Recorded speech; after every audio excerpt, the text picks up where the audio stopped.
Hi, I'm Chef Jeff Trombetta from Norwalk Community College, and today's lesson is pizza.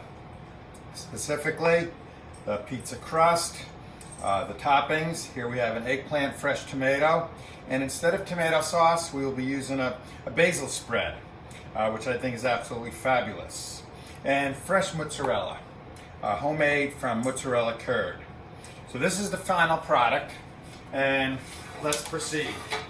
So the dough, you would start out with 4 cups of flour. All right. Now, 00 pizza flour, 00 meaning it's got a finer mill and it's a higher protein. This is actually all-purpose. This works too. I'm trying to design this more for the home, actually more for my students, so they don't have to go out and buy these special ingredients. And kosher salt, 2 teaspoons, 2.5 teaspoons. That has a little bit more volume per weight than table salt. It's not as concentrated. Instant yeast is the best because it dissolves. I could add it right to it. It's more user-friendly. The active dry has a lot of dead yeast cells from the heat treatment, and fresh compressed or cake yeast will have a tendency to be perishable or to lose its potency because it's getting old. So you have a lot more control with this. And this is about 2/3, 3/4 of a teaspoon. I put that right in, and we're gonna go ahead and start mixing that. And to get the dry ingredients mixed. But this is basically the straight dough method. Now, here's the key, is the oil. It's about 3.5 ounces of olive oil. And seems like a lot of oil, but for years I've been making it with not that much oil. And if you want a good stretch, which is really what you're after for your pizza dough, so you can stretch it out nice and thin, is you need some oil in there to make the pliability. You know, you look at the cake mixes, Betty Crocker and Duncan Hines and all that, and they spend millions and millions of dollars on R&D. And if you look at the box mix, it's got a cup of oil per box. It's a lot of oil. And so let's get our water in there, which we did. And the water is variable. So what I'm going to do is put a little bit more water, because it depends on your flour storage. And good bakers prefer a sticky dough, because you could always add flour on your board to work the dough. So we want it a little sticky. You only see I added maybe not even an ounce, probably a tablespoon and a half. And I'm not going to let this mix the whole time because it's just very distracting. But you got to let it mix 15 minutes. Okay, that's the key. Okay, you have to develop the gluten so it's nice and stretchy. And we'll let it mix a little bit, and then I'll show it to you. And so I have a dough. It's about 13 ounces, which will make about, it'll make almost a 16-ounce pizza. And this has got to come together and be very smooth. And it's noisy. My machine is on the blink, so I'm just going to kind of show it to you and take off this. And it looks like it's going to be a nice mix. So,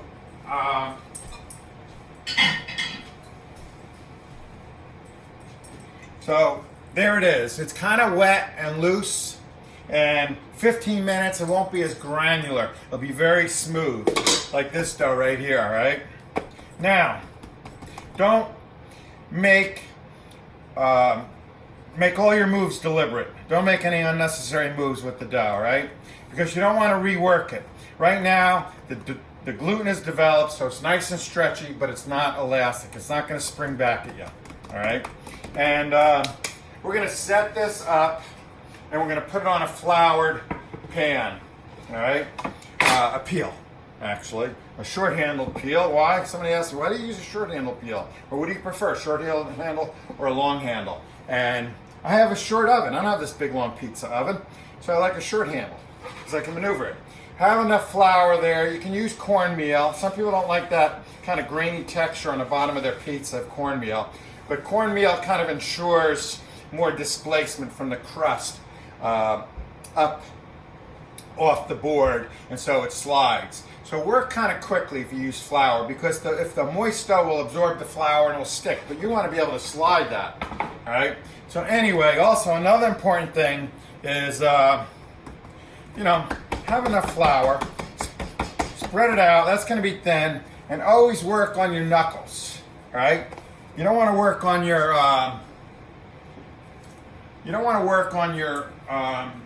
What do you call it? Your fingertips, because they'll poke holes through it, especially if you have a nice thin dough. So you take your knuckles and you kind of go like that. Now that's thin enough. You can almost see through it, all right? And so when you handle it quickly. You can spin it up in the air. You can't see, but I spun this up into the light fixtures. Not really. Okay, so get it on here like that, all right? Then re-round it.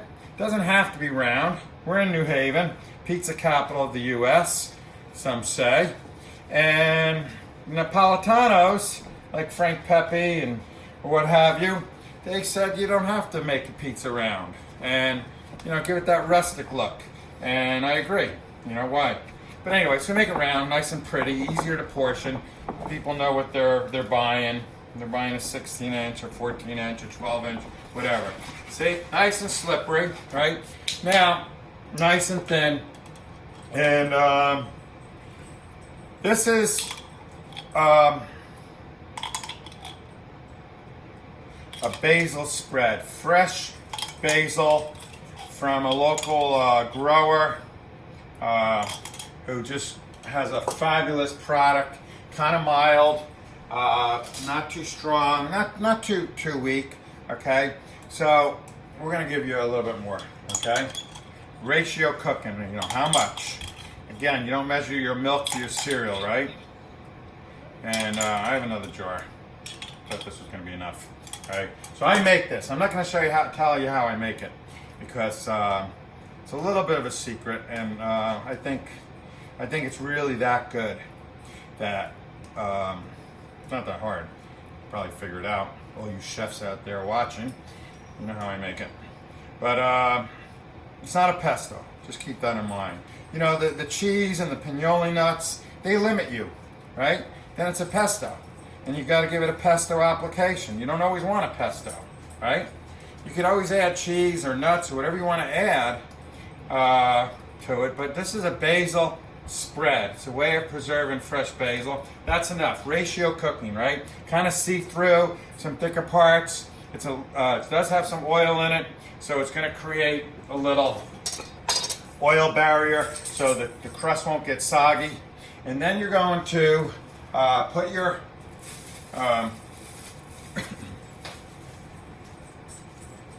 cheese on there. Right? Space that out, smaller. Try not to stack stuff. Obviously, you're going to put stuff on top of the cheese. But you don't want to stack your ingredients. You don't want to make a garbage pizza. So when we put our tomatoes and when we put our eggplant, we want to kind of single layer it so it cooks perfectly. I think the most important aspect of a pizza is the oven. And we're simulating a real pizza oven. I don't have a hearth, because we have a home oven. I have a stone in there. I have it cranked up to 500 degrees, and it'll cook pretty nice. And I could, once the crust sets up, I could slide it off onto a grate, which I might do. I'll see how it's cooking. And but anyway, with a thin crust, it should do okay. All right. And so that's your mozzarella. That's enough. Then I'm going to show you how to do the eggplant, because I just think that's great. So you try to piece the tomato in between the cheese a little bit. Save room for the eggplant. Never stack the tomato. Try not to put the eggplant on top of the tomato. See, these are all little things. These are a lot technique, right? Because it's going to create moisture, right? And a garbage pizza is too moist. It's got too much junk on it, right? Can't even eat the thing properly. So that's enough of that. Now these are broiled.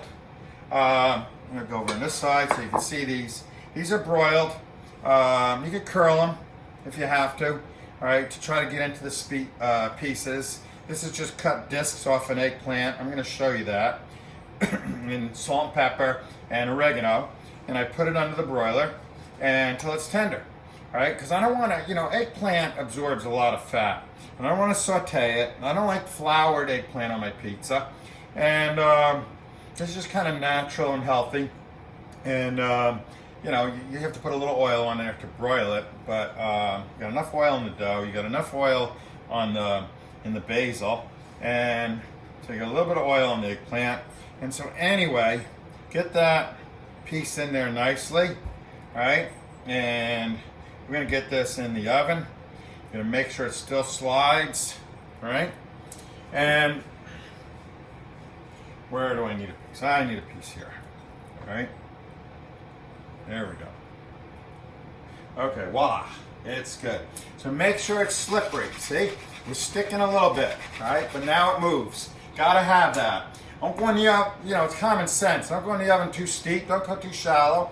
Put this in the back of the stone, you can't see. And then just kind of shake it and slide it out. Now, that's that. So, let's clean up a little bit. And we're gonna pare our eggplant down and get that under the broiler. And that's gonna be it. And I'm not gonna finish the dough, but trust me, it does look exactly the way I showed you, right? It was a very cooperative dough, and I have to say, it's really because of the oil, all right? So we're all cleaned up, all right? And we're going to take a pan like this, and we're going to take an eggplant, right? Whoop, not that knife. What do I do with my knife? Who took my knife? All right. Now, washed up eggplant. Take this little crown where it connects to the vine, the stem. Cut that off. Cut off the bottom, all right? And that's garbage. Now, I don't like to use a peeler. So take the tip of the knife, and it's a soft push. You're gonna have to guess. I can't really face the camera and do this. You're gonna have to guess that first peel, all right? Okay, so you don't have too much waste, all right? Take it off. Now the rest is just following the line where the black purple skin meets the white greenish eggplant, all right? And just saw push. Go with the contour of the vegetable, right? So that means take your knife and go in the dips and the curves all the way down, right? And then you're just going to slice discs. Try to keep them equal. I would say about 1/6 of an inch. Remember that a pencil is about 1/4 inch. So a little bit less than the thickness of a pencil if it was laying down. See how I kind of, where it's real curvy there, I kind of go in and out. And the tip of the knife, you have a lot more control. And go back and get that. We could go back and get some spots if we missed the skin.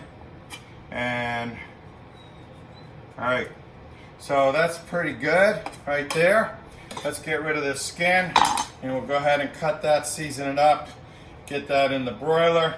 It's gonna take the pizza probably 10 minutes to cook, all right? And you can have big and small pieces on this eggplant, and all right, we'll cut it all. I don't think I'm gonna fit all of it on my pan. So I got a 1/4 sheet pan. All right, remember they're sheet pans, they're not cookie sheets. All right, and let's see, so lay them down. We got a fat one there. Let's get over here so we could see it. I have a new camera, a new iPad. I had to go out and buy one. The other one only had 32 gigabytes of memory. This one's got 256. brand new, got it up and running today. That's why you haven't seen me. All right, and I'm gonna get a nice tripod for it. They didn't have the mount. What a fiasco. All right, so that's enough. Put this aside, and I think the dogs are gonna start howling. So listen, easy. Try to do this. Squirt bottle's a little bit better. The old saying in Italy, they judge a man's wealth by the amount of olive oil he puts on his eggplant, because eggplant's like a sponge. It absorbs a lot. So you don't want to make it too greasy. That's why if you marinate this for your barbecue, your grill, and put olive oil on it, try to get it spread quick. Don't pour it in one spot. You know, get it poured, equally distributed, and then mix that eggplant good. All right, so there it is. So now that goes under the broiler. All right, don't let me forget that. All right, never walk away from the broiler. All right, so this thing is cooking nice. I'm gonna pull it out for you because I think the crust is set enough, and I'm gonna spin it. There. Whoa, get it all on there. You don't want anything falling. Okay, so it's not quite set, but I could throw this right on the oven grate. I'm not going to. I did this one. You can see this is cooled now. Anyway, this has a pretty good crust on the bottom. That's what you're after, all right? So I spun this. Let's go back on the grate and get that in there. And it's going to be wonderful, all right? I don't have my pizza cutter. It's all locked up. So I get a nice heavy knife. And I have a pizza oven outside on the deck. Nice stone hearth from Tuscany Ovens in New Haven. It's a mini pizza oven. It's got a small opening and it's great. Now this, since you're waiting a little bit, I could maybe knead this by hand. It's so loud. I don't want to start up this machine. My machine's on its way out. I got to get a new mixer too. I dropped it, and oh man, the switch. You got to see how it works in here. Got all out of whack, so I had to go in there and adjust the screws. And occasionally the repair guy watches these videos, so he'll know what I'm talking about. You got these two bottom screws and two top screws and one bottom screw, and that got all bent up in there. The whole back chipped off. But anyway, I'm just kneading this, all right? And to make it smooth, you gotta knead it 15 minutes. Why? Developing the gluten. Then you let it relax. Should let it and ferment too. To let the fermentation is the yeast. Is feeding off the carbohydrate, the flour, and it's developing flavor. It's developing alcohol, not the kind you drink, but the kind that has flavor. You know, that's why artisanal bread is so good and so flavorful. They usually let it slow ferment overnight. They put it in these retarders, and or they make these sponges, and so it doesn't have so much flour all at once. It's kind of sticky sponge, and they see, this is good. Gives me something to talk about, and knead dough. This is nice dough. It's soft. It's going to be good. But if I was to stretch it now, see how it comes back? That's called elasticity, right? So we got to let that relax so it cooperates when you do stretch it. Okay, fold it over and then heel it. Push it down. Start again. You could always add more flour, just enough so it doesn't stick. You don't want to dry the dough though. Okay? Some people put too much flour. You see how much you need. If you put too much flour, it's called streaking. You're streaking the dough. Because then when you fold it over, you get these streaks. It won't really stick. This will, because I can work it in. Alright? So this has got to rest at least an hour, and that's called fermentation too, where it's developing flavor. And so let's take a look at our pizza and our eggplant. All right, eggplant is looking nice. All right, I'm gonna turn it around and get that side a little bit more brown. All right, and you could throw tomato on there, fresh tomato, or even a tomato sauce and a little cheese of your choice and make like kind of a modern eggplant parmesan. I'm gonna serve that for Easter. And get this all mixed up. Coming nice, as Francois Soyer would say, right, Jim? Remember Jim? If you're out there and you watch this thing, Jim Van Dyke, my colleague, chef colleague in Colorado, Boulder, Colorado. We worked together in San Antonio and in Berkeley, California. And not quite yet. Almost. We want it crispy. Turn it around. All right? All right? Francois Soyer said, hey, coming nice. And kind of sticks with you, you know? I've been saying it for, that was in 82. And I've been saying coming nice for, with respect to food. All right? All right, so it's still not mixed enough. It's pretty smooth. I mix it as long as I can before I have to take care of my pizza. All right. Oh, by the way, your pizza balls. This is probably enough for 2, right? But when you let it ferment, you want to close off that gas. So you kind of pinch the bottom. All right, let me get a little more flour in there in the bottom, not too much, okay?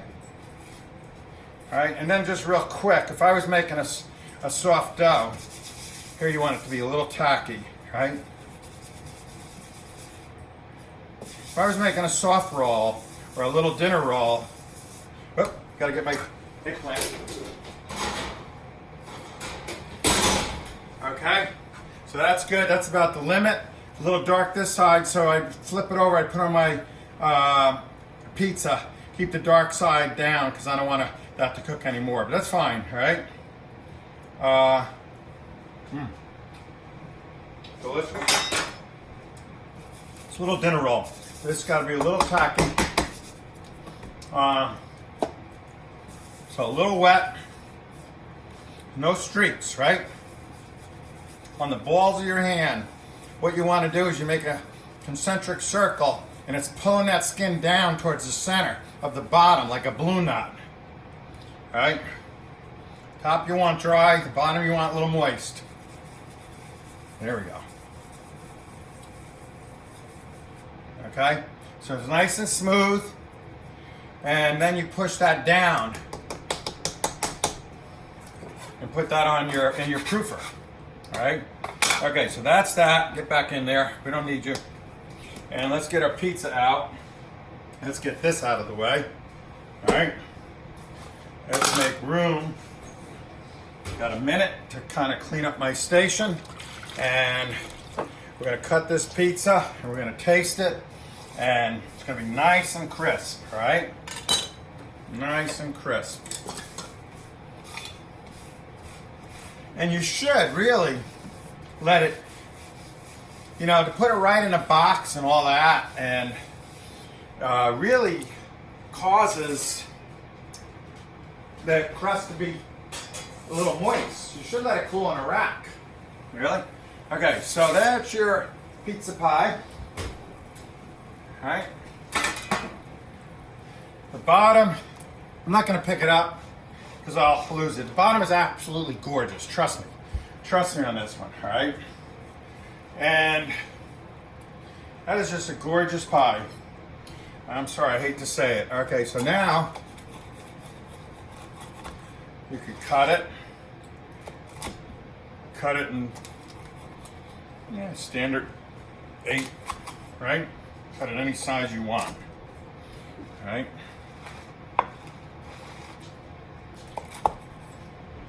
And should let it sit a little bit, right? Tomatoes are a little more.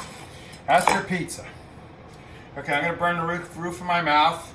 I could show you the bottom, maybe. Okay, here it is. That's a good pie. Nice and thin crust. Good mozzarella. I'll show you that sometime, how to make it.